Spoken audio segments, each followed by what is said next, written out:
welcome to the first ever Balinestesia Podcast. Kita punya Balinestesia Intelligence Podcast. Jadi di sini aku mau jelasin dulu ya apa itu Balinestesia. Jadi untuk yang nggak tahu, Balinestesia itu adalah salah satu program studi di Universitas Udayana, yaitu program studi anestesiologi dan terapi intensif. Oke, hari ini kita punya dua tamu. Yang pertama ada Dr. Cahya Aryasa dan yang kedua ada Dr. Otnil Adrias Labobar. Tepuk tangan dulu dong. Oke, aku juga mau ingetin hari ini kita disponsori oleh Kalbe. Iya, thank you. Terima kasih Kalbe. Oke, Dok. Jadi kita hari ini mau bahas apa ya, Dok?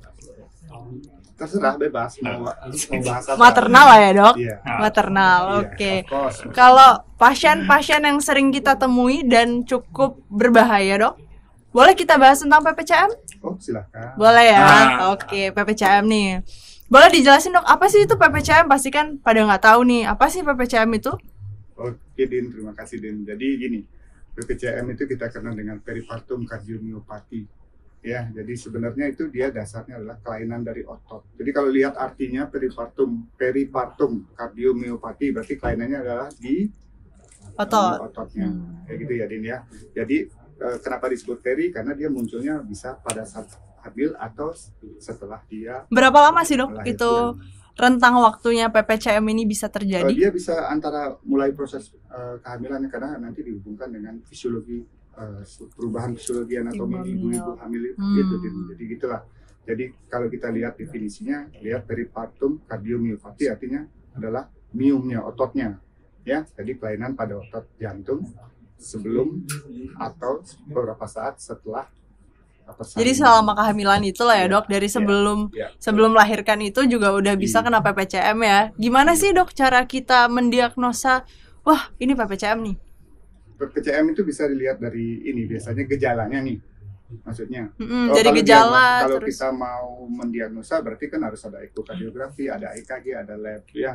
Tapi kalau gejala klinis yang muncul biasanya ibu itu sesak, ya, mudah sesak, ya. Kemudian mudah capek, kemudian ada salah satu ciri yang sering timbul adalah ada bengkak pada kaki atau ekstremitas bawah, itu yang paling sering muncul. Oke. Kalau Dr. Otnil gimana nih? Ya, ini menyambung tadi yang Dr. Cahaya bilang bahwa PPCM ini perlu kita ketahui karena PPCM ini meskipun dibilang langka, penyakit yang langka, tetapi ini menjadi pasien itu dapat menjadi kondisi yang kritis sehingga dapat menyebabkan kematian.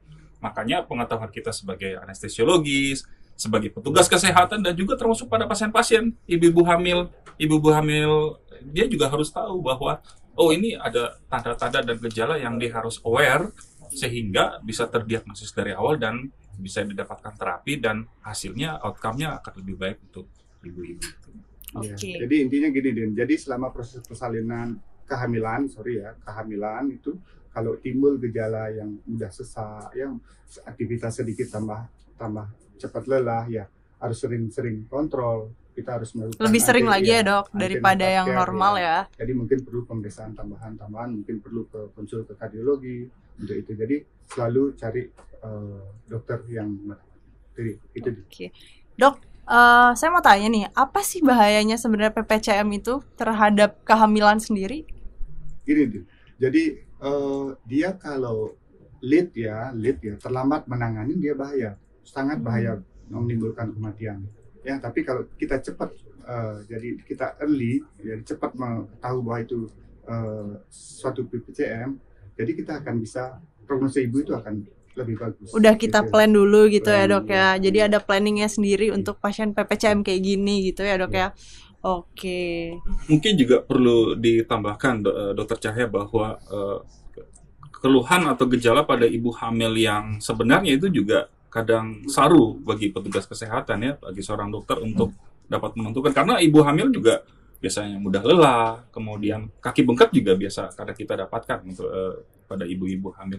Nah, gimana triknya, Dok, kita melihat pasien-pasien seperti itu, saru antara ibu hamil yang klinis yang sebenarnya memang begitu atau ini PPCM, Dok?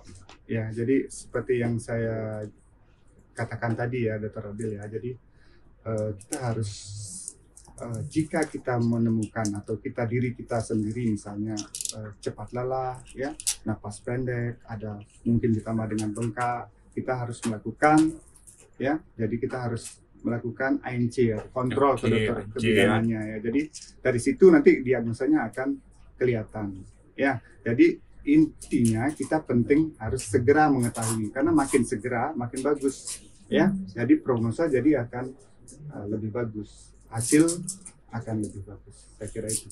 Oke, jadi untuk kita nih dok, kita kan program studi anestesiologi ya. Apa sih gimana caranya kita manajemen anestesi pada pasien-pasien dengan PPCM ini? Pasti beda kan dok, ya? Betul. Itu nyambung juga sih Dokter Dinda, bahwa apalagi kalau di kita ya rumah sakit tipe A ya, dan kebanyakan menjadi pusat rujukan dari pasien-pasien yang tanda kutip PPCM ya. Dan ini adalah rujukan terakhir yang mau tidak mau pasiennya pasti akan kita kerjakan di rumah sakit dengan tipe A, seperti kita ya. Dari trik yang kiat dari Dokter Cahya ini, kalau kita dapat pasien gitu di rumah sakit kita. Ya, betul sekali kata Dokter Roni, rumah sakit ini tipe A ya, pasien sulit pasti terakhir di tempat kita. Jadi kalau di rumah sakit Prof Ngurah ini kita melakukan tim ya, kita tidak bisa berdiri sendiri. Seorang anestesi itu tidak bisa berdiri sendiri pada kasus ini. Jadi harus ada multidisiplin tim, ada obstetrik, ada kardio, dari mana-mana ya dok ya. Ya, ada bila perlu ada rehab medik dan anestesiologisnya tentunya yang sebenarnya bukan nanti secara teknis, bukan bagaimana teknis, bagaimana cara pembiusan, bukan itu. Jadi kita harus mengetahui obat yang akan kita gunakan, obat apa yang harus kita boleh gunakan, obat apa yang tidak boleh digunakan, dan obat apa yang akan nanti memperberat PPCM. Semakin hati-hati dalam memilih obat yang kita pakai ya dok ya. Betul ya, begitu. Ini faktor risiko ya. Faktor kita risiko. Mesti tambahan ya, faktor risikonya sebenarnya apa aja sih dok? Ibu sudah oke lah, sudah berkeluarga, kemudian sudah mulai positif hamil, apa sih faktor-faktor risikonya? Ini penting juga nih ibu-ibu ini. Faktor-faktor risikonya.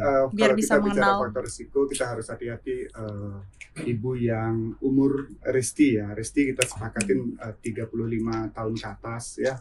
Ibu-ibu dengan ada riwayat preeklamsi itu harus hati-hati. Kemudian obesitas atau ibu dengan kelainan imun, dikatakan di sana ada kelainan imun atau ada genetiknya juga, terutama ada kelainan di mitokondria. Jadi itu yang dikatakan, beberapa jurnal mengatakan hal itu. Spesifiknya penyakit apa nih dok yang mengarah ke PPCM yang bisa menjadi risk factor dari PPCM ini? Penyebabnya belum jelas. Jadi dikatakan itu clear-nya dia belum jelas, tetapi faktor risiko ada di situ.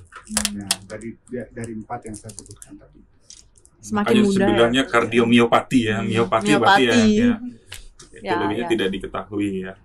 Oke, jadi untuk tadi kan kita udah tahu dari gejalanya, terus untuk manajemen anestesi kita harus pilih-pilih dalam menggunakan obat ya dok, nggak boleh sembarangan, harus makin hati-hati.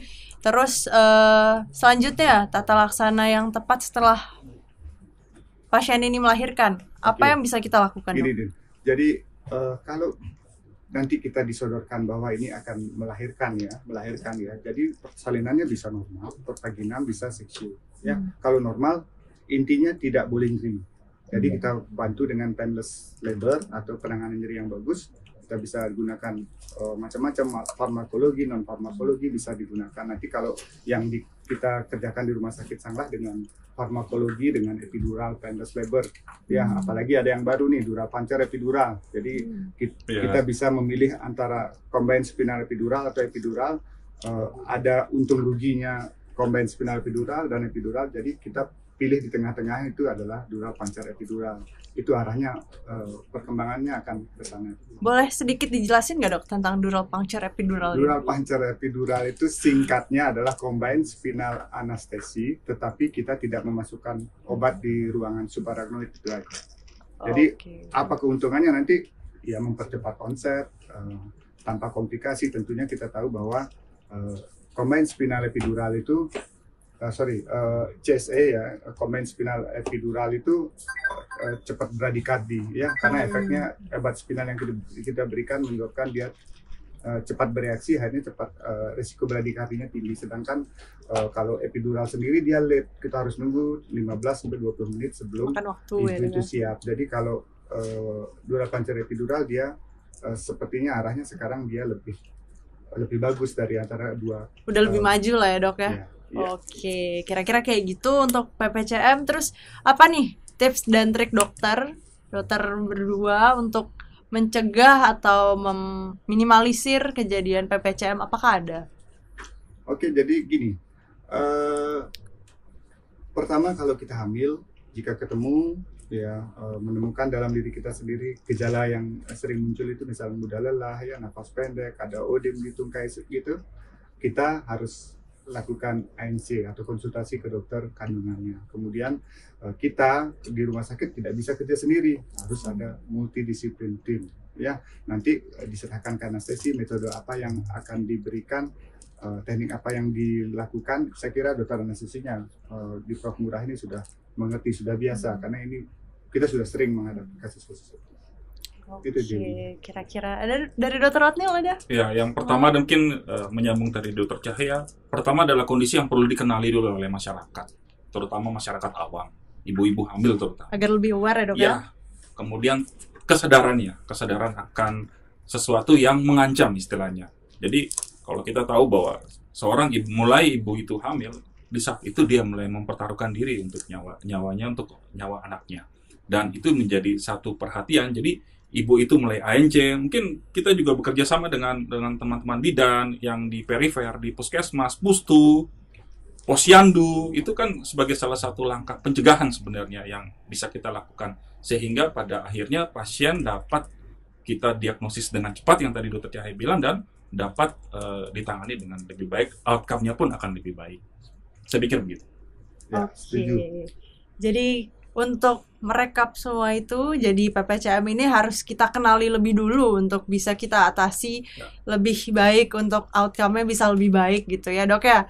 Oke, kira-kira kayak gitu. Jadi untuk masyarakat sekitar, masyarakat yang sedang hamil terutama bumil, diharapkan lebih aware untuk kejadian adanya penyakit PPCM ini nih. Jadi harus lebih aware tentang kehamilannya, harus lebih sering ANC ya dok ya? Ya, gitu.